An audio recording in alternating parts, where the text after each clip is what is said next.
حتشبسوت الست اللي صنعت المجد والتاريخ، الملكة اللي حكمت مصر وفتحت طرق التجارة لبلاد بعيدة وسابت وراها ورث ما يتمحيش. تعالوا نكتشف مع بعض أسرار معبدها وإنجازاتها اللي الواحد بيندهش لما يشوفها. حتشبسوت اتولدت في الأسرة ال18، بنت الملك تحتمس الأول. في البداية حكمت كوصية على الملك تحتمس الثالث، وبعد كده أعلنت نفسها ملك كامل الصلاحيات.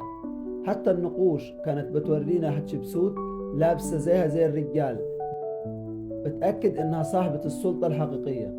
عهد حتشبسوت كان مليان ازدهار واستقرار، مركزتش على الحروب، ركزت على التجارة والبناء. فتحت طرق التجارة لبلاد بوند، وجابت وجابت الذهب والبخور والأخشاب العطرية. كمان عملت مشاريع داخلية كبيرة زي المعابد والممرات. رحلة بلاد بوند كانت واحدة من أعظم الحملات التجارية في التاريخ. السفن رجعت محملة بالكنوز والمواد الطبيعية، وده كله حصل بطرق سلمية من غير ما تحارب حد.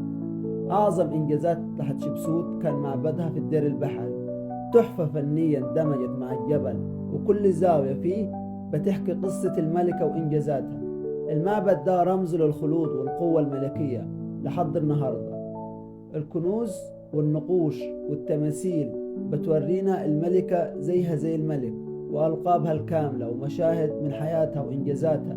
تقدر تشوف تماثيلها الضخمة ورسوماتها ورحلاتها التجارية ومشاهد عبادات الآلهة.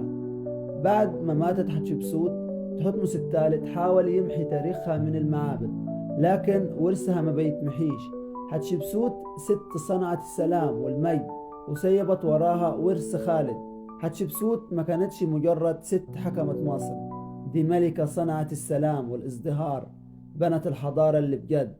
كل الأعمدة، كل النقوش، كل الحجرات بتحكي قصة عظمتها اللي ما بتتنسيش. حتشبسوت الأنثى التي صنعت المجد وسيبت ورثها خالد لحد النهاردة.